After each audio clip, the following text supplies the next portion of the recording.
natural de la enfermedad. Ustedes ya se lo pueden del tingo al tango. Es que no pienso detenerme mucho, ¿verdad? Solo que acuérdense que todo tiene aplicabilidad en medicina. Entonces, todo lo que hablamos, que ustedes quieren que lo vean, y eso etéreo, ¿cuándo se va a aplicar? Siempre lo aplicamos, ¿verdad? Entonces, eso es la importancia. El valor de mes, la excelencia, ¿verdad?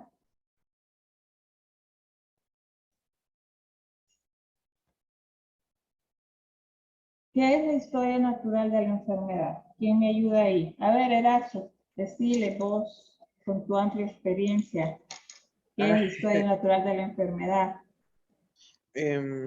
Según recuerdo, la historia natural de la enfermedad era el desarrollo sintomático, si mal no recuerdo, de una enfermedad, de una enfermedad, es la intervención de un médico. Muy bien. Barraza Sánchez. ¿No está por ahí Barraza Sánchez? Sí, estoy. Buenas tardes. Hola María Araceli, contanos. Yo ¿te recuerdo. acordás? Ajá, dale. ¿Cómo? ¿Perdón? Dale, seguí. Que yo recuerdo que es como procesos que definen, bueno, como intervenciones, si son patológicas, representaban también, en parte, ¿verdad? Era como, no sé, como la primera etapa de la enfermedad, describía los signos y síntomas. Ajá, perdón, los procesos. Es como un proceso, ¿verdad? Ajá. ¿Quién más me puede ayudar? Hola. Yo, doctora. A ver, Jennifer. Jennifer.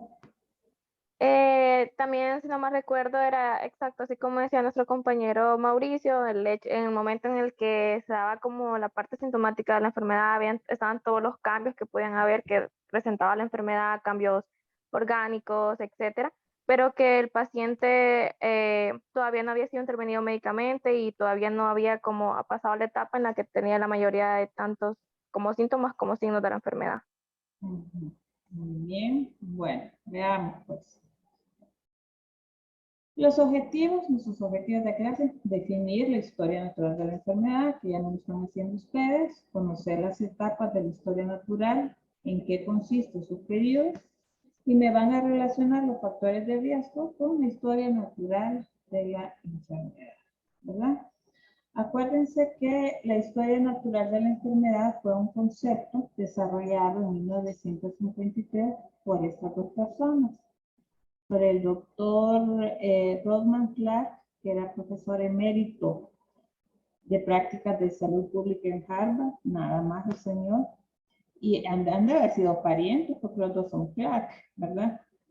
Que era profesor de epidemiología de la Escuela de Salud Pública de la Facultad de Medicina de Columbia, ¿verdad? Entonces, hablando de la historia natural de la enfermedad, ¿quién me puede decir en sus palabras? No tiene que ser nada rebuscado. ¿Qué es enfermedad?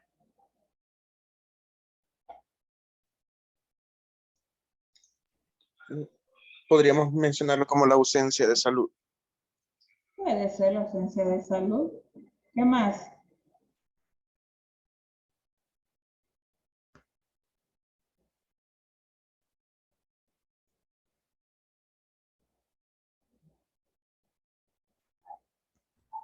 Como una alteración del estado fisiológico de una persona.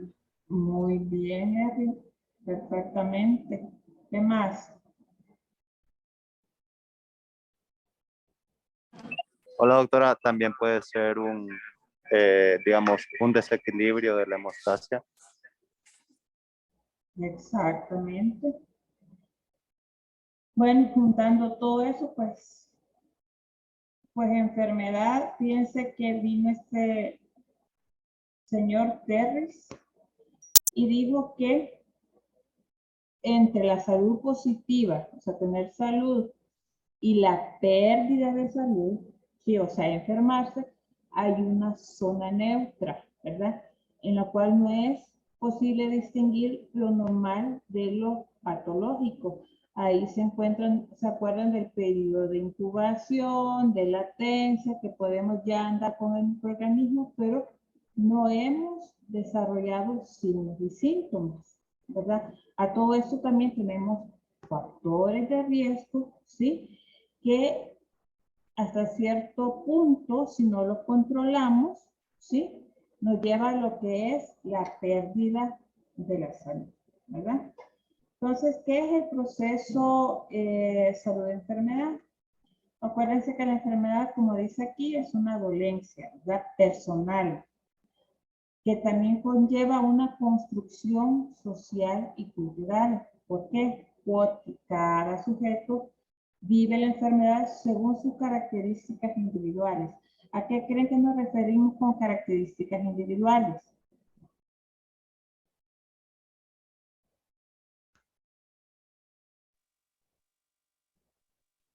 Las propiedades fisiológicas de cada individuo. Ahí depende de, exactamente, de tu genética. Por ejemplo, mi genética no va a ser igual a la de Erazo, la de Barahona, Blanco, Bonilla, lo que quieran, sino que cada quien, ¿verdad? Tiene su propia genética y sus características que te individualizan como persona. Ahí van tus costumbres, tu modo de ver las cosas y hacer las cosas. Entonces, por eso se dice que es una dolencia personal.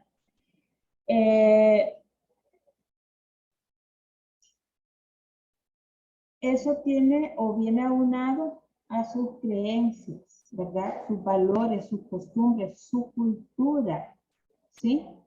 Todos esos factores interaccionan, ¿verdad? Y nos refleja si tenés salud o enfermedad. ¿Se acuerdan ustedes de las determinantes de la salud?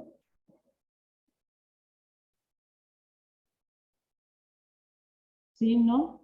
De la Londa. ¿Se acuerdan? Estilo de vida saludable. Hablábamos de genética.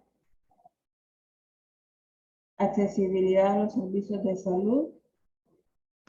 ¿Sí? Entonces, aparte de eso, pongan una persona que genéticamente viene y trae en toda su familia, es obesa, ¿sí? Son diabéticos, hipertensos, ¿verdad? Y póngale a ello el estilo de vida que no sea saludable. Entonces todo esto aumenta el riesgo de que padezca una enfermedad, ¿sí? Entonces a esto se refiere eso, ¿verdad? Por eso se dice aquí, existe un complejo mundo de creencias y valores, normas, conocimientos y comportamientos ligados explícitamente a la salud que interactúan permanentemente con la medicina oficial, ¿verdad? Que dan cuenta no solo de las modalidades de gestión de salud, sino también la relación entre que el sujeto tiene con el cuerpo, la alimentación, los hábitos de vida y los servicios de salud. ¿Se acuerdan? Eso prácticamente son las determinantes de la salud, ¿verdad? Entonces, siempre viendo lo que habíamos hablado acá, ¿sí? Según el continuo de enfermedad de TERS, ¿verdad? Que estaba la zona neutra, que no se podía distinguir lo normal de lo patológico, viene de Saleras y habla que en la zona neutra entonces existe o se pueden poner lo que son los factores sociales que influyen en la salud, que es la educación, ¿sí? Política económica, política de viviendas, obras públicas, urbanismo y justicia distributiva, ¿sí? O sea, mejor tengamos el estilo de vida o si contamos con una buena educación, vivienda, con todos los agua, luz, tenemos accesibilidad al sistema de salud, así vamos a tener o nos va a ayudar a tener salud positiva o pérdida de salud, ¿verdad? Entonces, en otras palabras, ¿qué es el proceso salud y enfermedad, criaturas?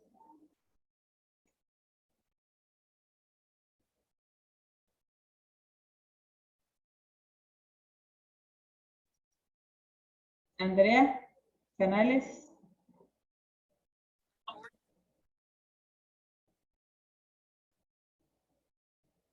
Andrea Canales. Ajá.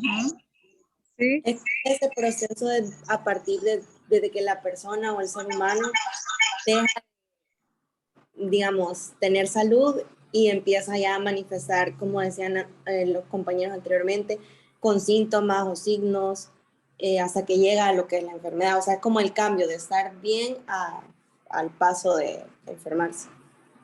Sí, y aquí, como dice, para ese proceso de salud y enfermedad, tiene que ver mucho las determinantes de la salud, ¿verdad? Como vimos anteriormente, tu genética, tu estilo de vida, si tienes accesibilidad o no a los servicios de salud, sí, el medio ambiente también en que te desarrollas, ¿sí? ¿Les quedó claro?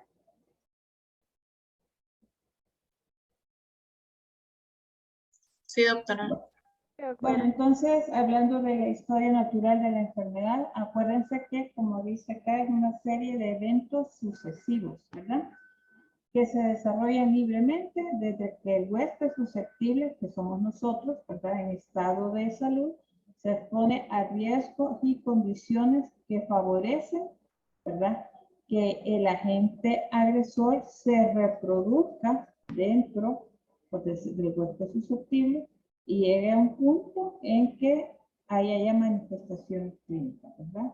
Y con las manifestaciones clínicas, pues, afectan al huésped, que en este caso seríamos nosotros, el ser humano, y hay dos soluciones posibles. O nos componemos, por decirlo de una manera, o nos morimos, ¿sí? Entonces, la definición es la evolución natural de cualquier proceso patológico desde su inicio hasta su resolución sin que intervenga la mano del hombre, como habían dicho sus compañeros, ¿verdad? El modelo de Leber y Clark describe la evolución según la secuencia lógica, ¿verdad?, de la enfermedad, describe la historia natural de esta misma y la divide en etapas. Todo este proceso se divide en etapas, como también ustedes lo dijeron anteriormente. Esta es la historia natural de la enfermedad, ¿verdad? Según Leber y Clark. Vamos a ir viendo cada pedacito, pero acuérdense que lo divide primero en dos etapas y luego en subetapas.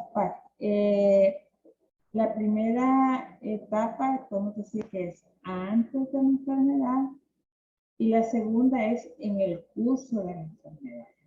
Antes de la enfermedad, ¿qué ocurre? ¿Verdad? Entre la interacción entre agente, huésped, medio ambiente, y siempre un estímulo, y pasamos a la segunda etapa. También la divide en periodo prepatogénico y periodo patogénico. El periodo prepatogénico, acuérdense que se divide en fomento a la salud y protección específica, y el periodo patogénico, diagnóstico precoz, tratamiento inmediato, limitación del daño y rehabilitación. A su vez, se puede dividir en tres niveles de prevención: prevención primaria, secundaria y terciaria.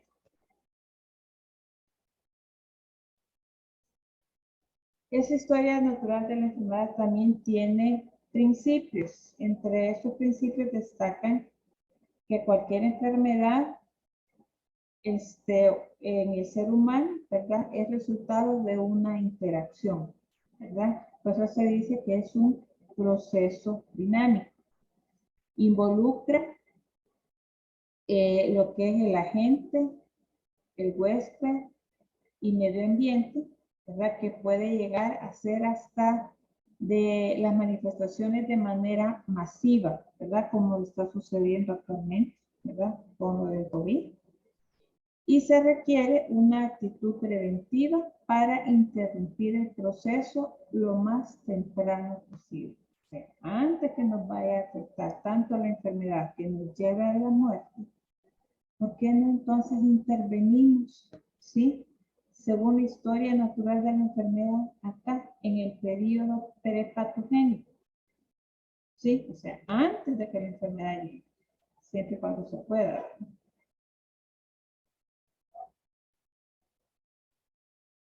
Bueno, como dijimos, tenemos las etapas, ¿verdad? El periodo prepatogénico, que es cuando es el tiempo que las personas están sanas, están en equilibrio con el medio ambiente, y el periodo patogénico, que corresponde al inicio de la enfermedad, aún antes de que se presenten los síntomas, ¿verdad? Pero aquí ya ha habido un estímulo. Aquí lo tienen ustedes, ¿verdad? Periodo prepatogénico, interacción entre el agente huésped y el ambiente favorable, ¿verdad? Entonces aquí, por ejemplo, el ambiente, por ejemplo, ahorita con lo del COVID, que se reúnan o que se estuvieron reuniendo en diciembre todas las amistades, ya con sus tragos se les olvidó ponerse la mascarilla, todas las medidas, les hicieron a un lado, ¿verdad? Paciente que según su genética, o persona que según su genética sea obesa, inmunosuprimido, no tenga buena alimentación, ¿verdad? Y una carga viral grande para producir un estímulo, ¿verdad? Entonces, ese estímulo es la entrada del microorganismo y la reproducción ya dentro del hospedero. Por eso dice interacción huésped-estímulo y empieza a haber una reacción del huésped, ¿verdad? El periodo prepatogénico se caracteriza porque precede a las manifestaciones clínicas y está conformado por las condiciones del huésped y por el medio ambiente que los rodea. Pero también este huésped tiene factores de riesgo, como les dije anteriormente, ¿verdad? Que estos factores de riesgo potencializan, ¿sí? O aumentan la susceptibilidad del hospedero, ¿sí? Entonces, ¿por qué creen ustedes cuando siempre en las épocas de pandemia decimos tener más cuidado con el adulto mayor, ¿sí? Paciente diabético, paciente obeso, ¿sí? Porque aparte de todo se le suman lo que son los factores de riesgo. Inmunosuprimidos, personas con cáncer, con insuficiencia renal, ¿verdad? Entonces esas personas se tienen que aislar y nosotros, ustedes, si no vayan a visitar a sus abuelos ahorita, por ejemplo, o vayan debidamente, con todas las medidas que debidamente, con su mascarilla y todo eso, ¿verdad? Porque a ustedes tal vez no les puede pasar nada, pero a sus abuelitos les pueden matar, ¿sí? Así de sencillo. Fíjense que siempre hablando de la historia natural de la enfermedad, tiene que ver mucho las intervenciones de la estrategia IEPI, ¿verdad? Ahí dice en la estrategia IEPI, ¿verdad? Que los servicios de salud, el hogar y comunidad se complementan, ¿verdad? También con la atención de enfermedades crónicas y la rehabilitación y basados en la comunidad mediante el proceso de dispensarización. Eso ya lo vamos a ver el jueves, el miércoles, sobre la dispensarización, ¿verdad? Que es que vamos a hacer cuando un paciente, un niño, sano, ¿verdad? Aparentemente sano, con riesgo, ¿sí? Entonces, todo eso, fíjense, ya estamos hablando del periodo prepatogénico, ¿sí? Esto es solo como una manera de que vean ustedes cómo pueden, la historia natural de la enfermedad también se utiliza dentro de la atención integral a la mujer y la atención integral a la niñez, ¿verdad? Siempre el periodo prepatogénico y patogénico se atiende antes de que se vayan a enfermar. Si se enferma, pues atenderlo durante la enfermedad para que esas personas se rehabiliten, ¿verdad?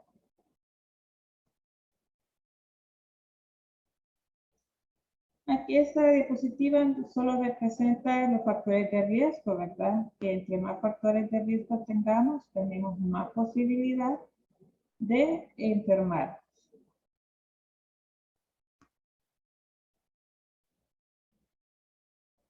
Bueno, para que se presente o para que haya enfermedad, tiene que estar presente todos los componentes de la tríada ecológica. Si falta de uno de ellos, entonces no hay interacción, ¿verdad? Recuérdense que el desequilibrio entre los tres elementos de la tríada es lo que nos inicia con el estímulo, ¿verdad? Enfermedad. Acordándonos un poquito de terminología, acuérdense que el huésped es todo organismo viviente capaz de albergar a un agente causal de enfermedad.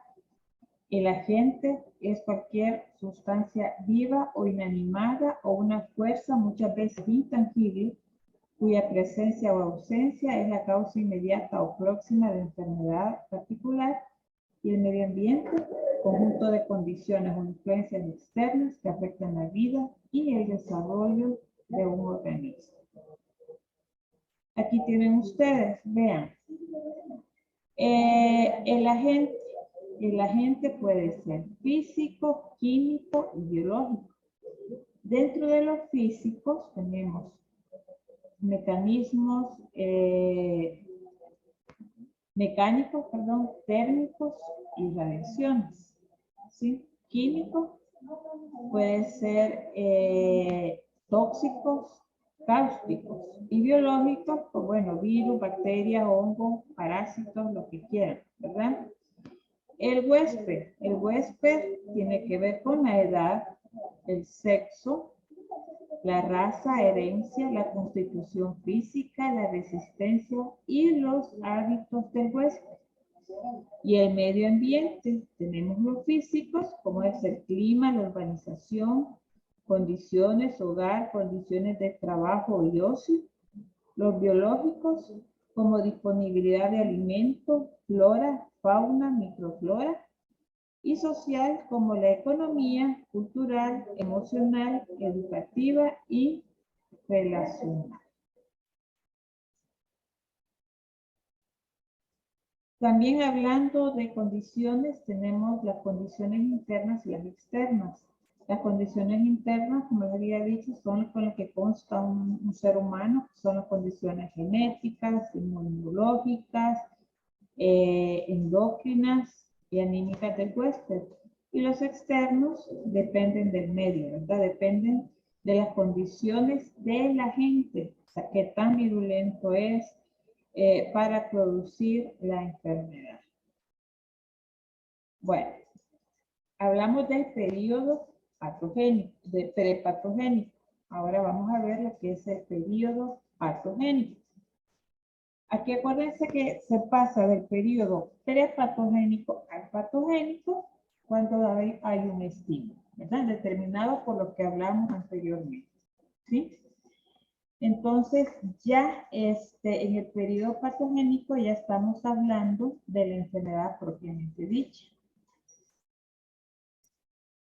Aquí está, hay un estímulo, entramos a lo que es el horizonte clínico, ¿verdad? El estímulo, interacción huésped-estímulo y empieza a reaccionar el huésped, donde hay una localización y multiplicación del agente, ya hay alteraciones tisulares. Con las alteraciones tisulares comenzamos lo que son los signos y síntomas. Ya en sí la enfermedad nos puede producir dos cosas, la incapacidad o recuperación. Puede conducirnos también, dependiendo de los factores del hospedero, ¿verdad? llevarnos a un estado crónico, inclusive hasta la muerte. ¿Sí? Aquí no creo que hay que detenerse más.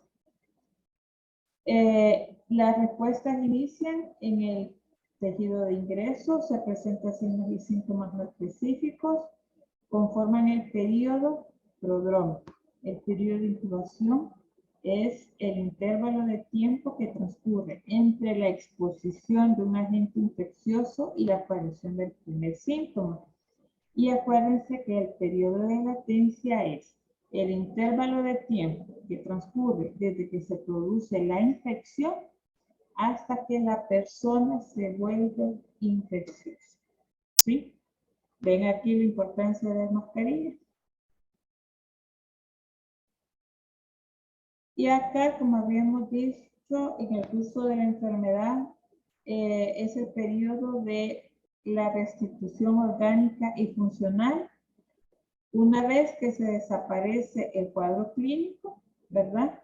Se recupera completamente el paciente, se muere o recuperado con, puede dejar algunas secuelas, ¿verdad? O sea, se recupera completamente o nos queda con ciertos problemas o secuelas. Solo para acordarse de las características, ¿verdad? El desequilibrio, para que el periodo patogénico empiece, tiene que haber siempre el desequilibrio en el periodo prepatogénico entre el agente huésped y medio ambiente, ¿verdad? Una puerta de entrada y empezamos con lo mismo, ¿verdad? El estímulo, signos y síntomas inespecíficos, luego los específicos, complicaciones, secuelas, muerte o recuperación, ¿verdad? La etapa subclínica es cuando precisamente el microorganismo entra en nuestro cuerpo, ¿verdad? Y entonces hay toda una interacción entre nosotros, pero realmente no nos damos cuenta de que algo nos está pasando, sino hasta que empezamos con signos y síntomas inespecíficos. Entonces, de la etapa subclínica ya pasamos a la etapa clínica, ¿verdad? Que es cuando ya presentamos manifestaciones clínicas. También tenemos los niveles de prevención, ¿verdad? Tenemos el periodo prepatogénico, ahí tenemos la prevención primaria, que es el fomento a la salud, que ahí hablamos de educación a la salud, ¿verdad? Enseñarles a las personas, ¿verdad? Todas las medidas preventivas para evitar, que es lo que más cuesta. Nos creemos infalibles, pero claro que no. Entonces, hasta el sol de hoy todavía andamos sin mascarilla. Tenemos la protección específica, que ahí ya hablamos, podemos hablar de vacunación de ciertos micronutrientes, ¿verdad? Como la vitamina D, para evitar raquitismo, el calcio, ¿verdad? Para evitar otras enfermedades que se pueden dar precisamente para prevención. Por ejemplo, la sal yodada, ¿sí? Se empezó a yodar la sal por los problemas de tiroides, ¿sí? Había muchas personas con bocio, ¿verdad? Aquí en el país. Entonces, Salud Pública empezó a decir, bueno, ¿qué le damos a esto? ¿Qué hacemos para que la gente consuma yodo, ¿verdad? Y evitar el bocio. Entonces, lo que hicieron precisamente fue a la sal que todo el mundo utiliza, se le agregó sodio. ¿Sí? Entonces, fue una manera, ¿sí?, de evitar los casos de bocio. Y estamos hablando de protección específica. Ahora, tenemos la prevención secundaria, diagnóstico precoz y tratamiento inmediato y limitación del daño, ¿verdad? Aquí echamos mano de todos los laboratorios, todo lo que es, sí, precisamente exámenes de laboratorio y gabinete y los tratamientos específicos, ¿verdad? En base al diagnóstico que se ha hecho. Y la prevención terciaria, rehabilitación. ¿Sí? O sea, para que esa persona nuevamente entre a la sociedad y sea productiva, ¿verdad? Y se sienta bien. Llámese fisioterapia, vitaminización, tomar ciertos medicamentos para subir las defensas del organismo, ejercicios, buena alimentación. ¿Sí? Eso entraría en prevención terciaria. Bueno, y como ejemplo, ¿sí? Ya para terminar, tenemos la historia natural de la enfermedad de la tuberculosis. Tenemos el periodo prepatogénico, periodo patogénico. ¿Sí? En el periodo prepatogénico, acuérdense la interacción entre agente, huésped y medio ambiente. Hay un desequilibrio de esos tres elementos.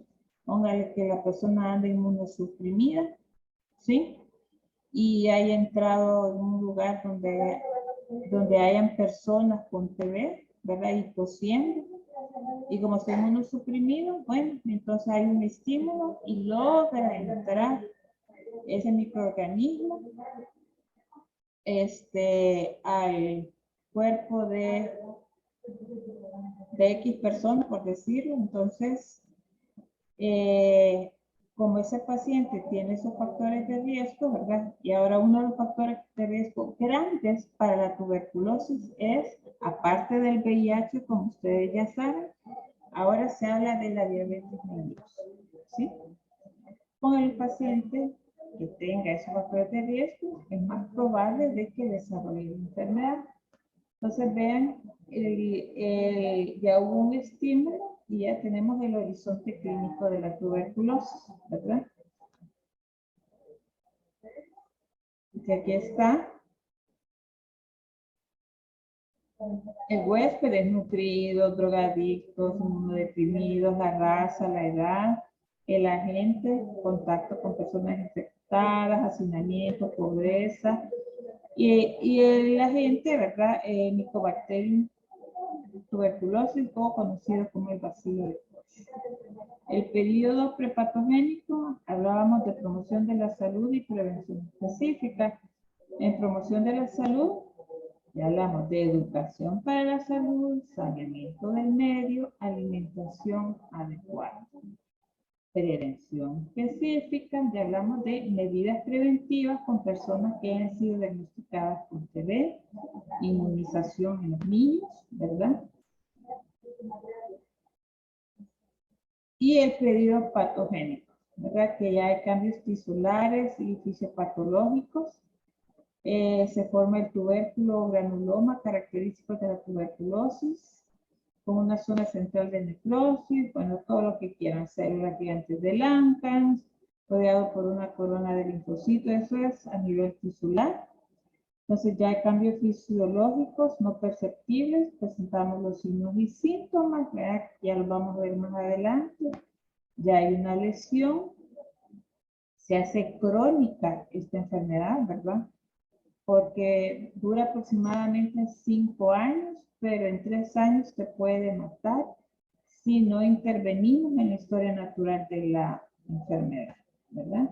Y lo peor de este caso es que esta enfermedad es muy transmisible, ¿verdad? A través de la gotita de flujo. Entonces, si lo dejamos ahí a los pacientes, a las personas sin tratamiento, lo que hacen es infectar a toda la población, ¿verdad? Por eso es muy importante el periodo prepatogénico, ¿verdad?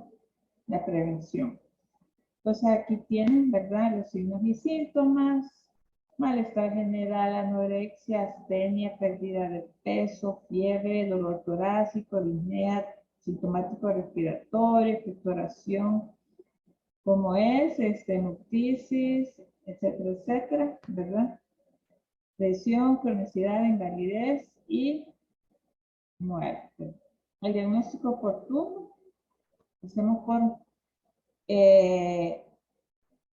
métodos de laboratorio, pruebas diagnósticas, como el PPD, se hace en la beca también. Broncoscopía, todo eso, cultivo de esputo, el bar, también el Gene Expert, que no está aquí. Y eso es todo por mi parte.